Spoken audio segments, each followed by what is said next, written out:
Salut les amis. Eh bien voilà, alors je suis à la campagne, Marie-Chantal à la campagne. Donc on s'est pas mis dehors parce qu'il pleut aujourd'hui à la campagne, cela arrive. Eh ben je voulais donner des nouvelles, d'abord pour dire que je suis bien mieux qu'à Paris. Hein? Pourquoi? Bien parce que au-dessus de ma tête, je n'ai pas des chemtrails en permanence, j'ai du grand air et ça me remonte le moral. Et puis j'ai surtout l'idée que je ne suis pas dans une souricière qui pourrait se refermer à tout instant. Et ça, je vous demande d'y réfléchir.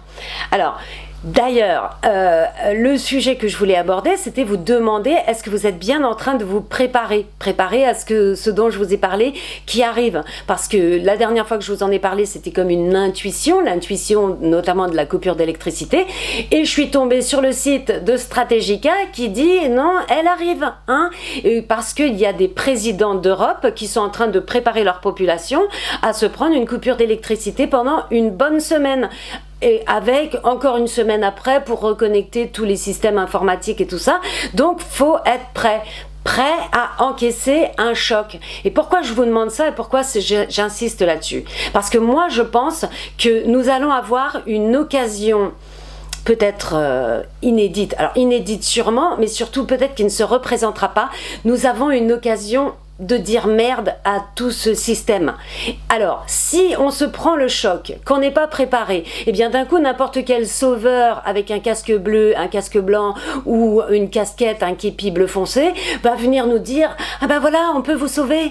En échange, il faut me donner votre bien immobilier, votre compte en banque, et puis tout ce que vous possédez, et puis éventuellement votre bras, et comme ça, on vous sauvera.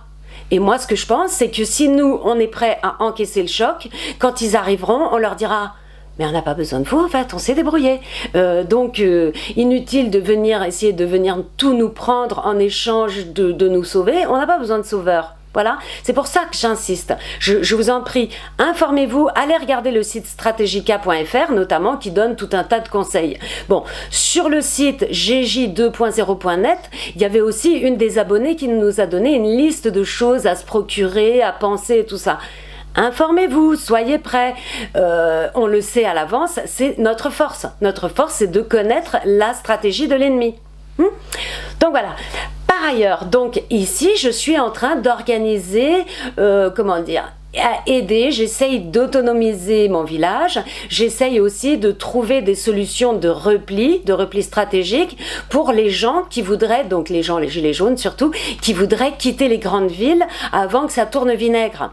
Et donc, précisément, j'ai deux affaires à vous parler aujourd'hui. Donc, par exemple, avec mon ami le Captain de la chaîne Golden Starseed Report, on a trouvé une grande bâtisse qu'on pourrait acheter en association pour créer un tiers-lieu qui permettrait donc de faire vivre et pas en collectivité, en semi-collectivité, on va dire, des gens qui chercheraient, qui n'auraient pas forcément énormément d'argent pour acheter leur propre logement, de mettre cet argent en commun, de faire des activités en commun, mais d'avoir évidemment leur espace privé dans ce lieu-là. Donc c'est une grande bâtisse dont la moitié est tout à fait habitable déjà et l'autre partie est à restaurer. Mais pour ça, évidemment, il y a des gilets jaunes qui sont capables de donner la main pour pouvoir, aider à la fabrication et tout. Quoi qu'il en soit, dès à présent, nous cherchons des fonds pour pouvoir acheter cette bâtisse tous ensemble.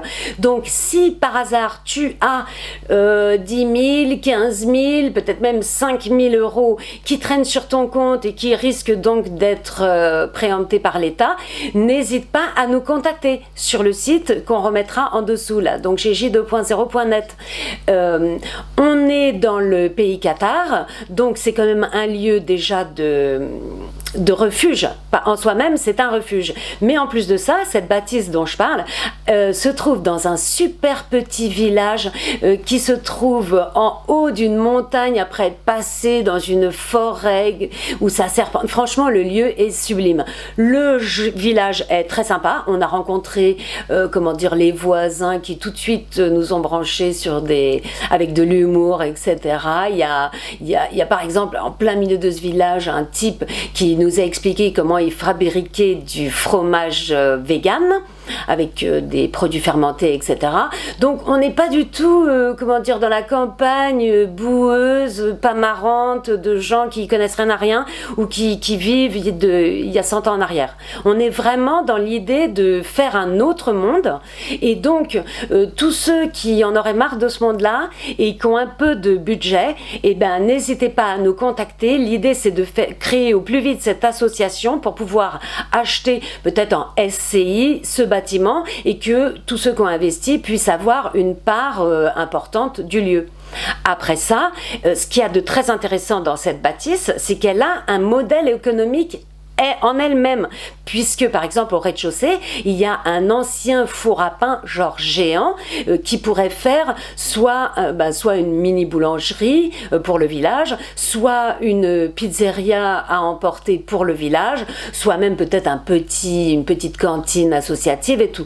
Il y a aussi la possibilité, la bâtisse est tellement grande que certaines parties pourraient être louées soit pendant des vacances, soit pour des gens qui ne peuvent que louer. Donc vraiment il s'agit de créer un tiers-lieu du nouveau monde avec des gens ouverts d'esprit, et au début on cherche à réunir ceux qui ont de l'argent pour pouvoir acheter. Donc en gros, il faut pour un premier coup de mettre la partie de maison, parce que donc en gros, j'ai dit, il y a une partie qui est tout à fait habitable et il y a une partie, parce que la maison appartenait à 2 frères, dont un qui n'assurait pas, il y a une partie dont le toit est à refaire, l'autre moitié de la maison. Donc voyez, en gros, si on arrive à réunir très vite 60 000 €, on met la maison hors d'eau, on lui remet un plancher neuf à tous les endroits où il est plus au sommet, et on peut déjà vivre dedans en faisant tous ces travaux-là. Moi, il se trouve que dans mes potes gilets jaunes, j'ai aussi des gens qui travaillent dans la construction qui pourront, tout en habitant à l'intérieur, refaire les parties à restaurer, etc. Donc moi, je pense que c'est un super plan, et n'hésitez pas, si vous avez, donc je vous dis 5 000, 10 000, 15 000, 20 000, 30 000, à nous contacter pour qu'on se mette en route pour cet achat. Il faut se dépêcher. Comme vous savez, les nuages noirs arrivent, on en a déjà au-dessus de la tête, mais le pire est à venir, hein. Je pense qu'il faut le dire. Alors, en cherchant, vu qu'on cherche, on a trouvé un autre lieu qui pourrait être très intéressant pour des soignants suspendus, quoi. Ou alors des soignants qui voudraient vivre dans un autre monde que celui tout à fait totalitaire qu'on est en train de bâtir autour de nous. Voilà.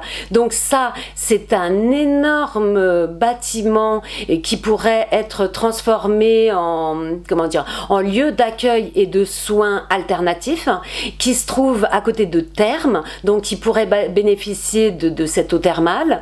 Le bâtiment est en super état, mais là, bon, il s'agit de réunir 300 000 €. Hein. Donc on n'est pas dans les mêmes ordres de grandeur. Mais s'il y a des médecins suspendus, des collectifs de soignants, des infirmières qui auraient hérité et qui auraient de l'argent à placer, hein, parce que je vous rappelle, je vous en supplie, allez vous renseigner, il y a de la préemption dans l'air, toutes les lois sont là pour que l'État nous dessaisisse de nos biens quand il le veut, exactement quand il le veut. Regardez, il y a je peux vous remettre en lien les lois qui ont été, donc que les gens qui s'y connaissent en économie connaissent très bien. Donc ça, on les remettra en lien. Donc ça, si ça vous intéresse, contactez-moi aussi, encore une fois, sur le site gj2.0.net, dont on remettra l'adresse précise en commentaire de la vidéo.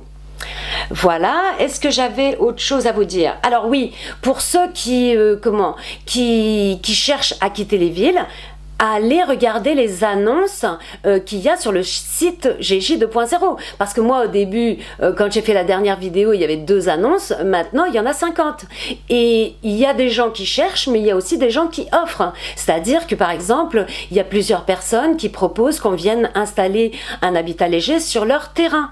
Donc voilà, en échange évidemment, soit d'aider à se protéger les uns les autres, soit à travailler ensemble, parce que évidemment c'est très dur d'être autonome en nourriture quand on est tout seul, même si on a un grand terrain. Par contre, quand on met des énergies en commun, on fait de l'économie d'échelle, de temps de travail, et on peut beaucoup plus produire et vivre un peu plus en communauté, mais surtout en solidarité.